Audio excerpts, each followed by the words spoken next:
Hello guys, आज हम याद करने वाले हैं सस्टेनेबल डेवलपमेंट गोल्स, जिसे आप एसडीजीज भी कहते हैं। और ये काफ़ी यूज़फुल होते हैं हमारी मेंस आंसर राइटिंग में। आप इनको कहीं पर भी कोट कर सकते हैं, जैसे कंक्लूजन में कोट कर दीजिए, ठीक है, या बॉडी में भी कोट कर सकते हैं, कहीं पर भी कोट कर सकते हैं, जिससे आपका आंसर जो है बहुत इंटरेस्ट लगता है। ठीक है, तो याद करते हैं। जैसे मैंने याद किया अपने मेंस के लिए, आपको वैसे बताऊँगा मैं। जैसे वन के ओ एन ई वन, इस ओ से ज़ीरो पॉवर्टी, ठीक है। टू, इसमें भी ओ है, इस ओ से इसमें भी ज़ीरो हंगर, ठीक है। तो पहले ओ से ज़ीरो पॉवर्टी, दूसरे ओ से ज़ीरो हंगर। थर्ड है थ्री में एच है, तो एच से हेल्थ एंड वेलबींग।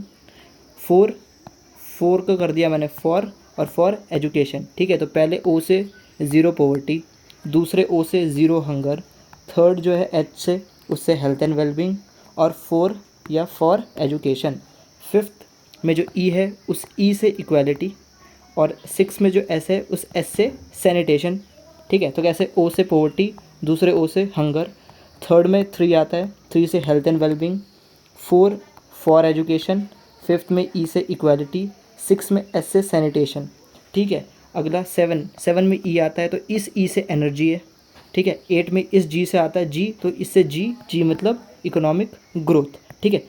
तो वही एस से, सिक्स वाला एस से सैनिटेशन, सेवन में ई है तो ई से एनर्जी, और एट में जो जी है उससे ग्रोथ, जो कि इकोनॉमिक ग्रोथ की बात हो रही है, ठीक है। अगला नाइन में आई आता है, तो उस आई से इंडस्ट्री, इनोवेशन एंड इंफ्रास्ट्रक्चर, और टेन में जो ये ई है, इस ई से इनइक्वालिटी, रिड्यूस्ड इनइक्वालिटीज़, ठीक है।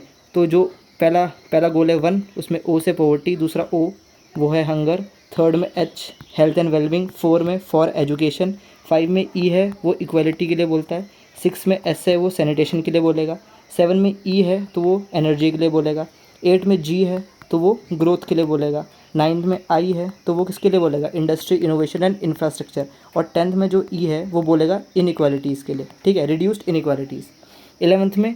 इलेवन में जो वन वन जैसा दिख रहा है, तो ये मैंने याद करा है फॉर सिटीज़ के लिए, ये सिटीज़ का दिख रहा है ना, दो आई, ठीक है, सिटीज़ के लिए, सस्टेनेबल सिटीज़ के लिए वैसे, ठीक है। ट्वेल्व में ये आर की तरह लग रहा है ना आपको, ट्वेल्व, तो ये रिस्पॉन्सिबल कंजम्पशन को डिनोट करता है, ठीक है, ये आर लग रहा है ना ऐसा।